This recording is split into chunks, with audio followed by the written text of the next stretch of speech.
ressources rares comme le temps, l'énergie, l'attention, et qu'ils veulent obtenir des choses des autres. Si, à distance, je peux voir, c'est comme faire du shopping. Je peux regarder de loin, il n'y a rien dans ce magasin qui m'intéresse. Je n'ai pas besoin d'entrer ou de perdre mon temps à vérifier si c'est vraiment le cas, car j'ai d'autres choses à faire aujourd'hui. Donc, s'il n'y a rien que je veux ici, je ne vais pas franchir ces portes, n'est-ce pas? Les gens ne vont pas vers ceux dont ils ne veulent rien. Alors, qu'est-ce que la valeur? La valeur peut être toutes sortes de choses. La valeur, c'est tout ce qui peut être acheté ou acquis. Tout ne peut pas être acheté ou acquis. Et j'ai tout un chapitre à ce sujet, mais beaucoup de choses peuvent l'être.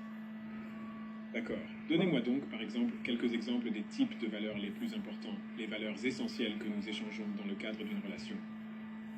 Sexe, Ouais, sécurité, ouais, excitation, ouais, soutien émotionnel,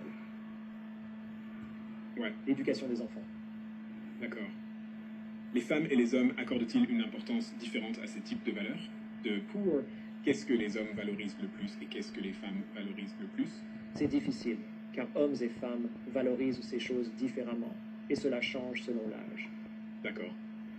Par exemple, tu faisais du service de bouteille, tu ne te demandais pas vraiment si ces femmes avaient de bonnes capacités maternelles, n'est-ce pas?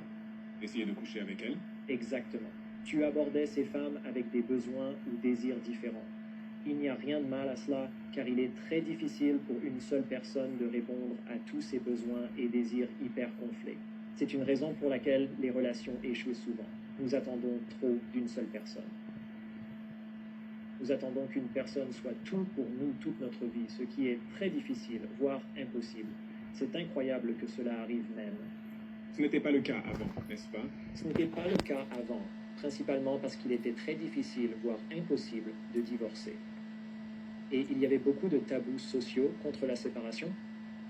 Mais aussi, j'aurais vécu dans une sorte de communauté où j'aurais pu vivre moins isolé et solitaire qu'aujourd'hui. Le village m'aurait apporté certaines de ces valeurs que je recherche. J'aurais eu une grande structure sociale autour de moi. Absolument. J'en parle dans le livre, n'est-ce pas? Autrefois, nous vivions dans de petites communautés avec de nombreux types de relations différentes et aussi dans des réseaux familiaux élargis et des logements intergénérationnels. Avec l'avènement de la famille nucléaire et la dissolution de la communauté, nous attendons de notre partenaire qu'il soit tout cela, un village entier et une famille élargie. Et ça, c'est tout simplement impossible à réaliser.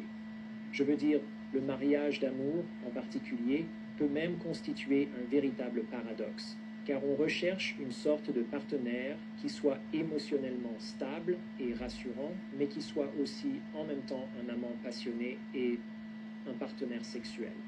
Spontané et risqué. Tellement difficile, Si. pas impossible. Ouais. Vous ne pouvez certainement pas faire les deux en même temps. Le mieux que vous puissiez espérer, c'est d'hésiter entre les deux. Ouais. Pour créer un juste équilibre, assez de passion, de spontanéité et de prise de risque pour entretenir la flamme dans la chambre à coucher tout en gardant la stabilité et la sécurité à long terme de la relation. C'est très difficile à gérer. Je trouve ça difficile.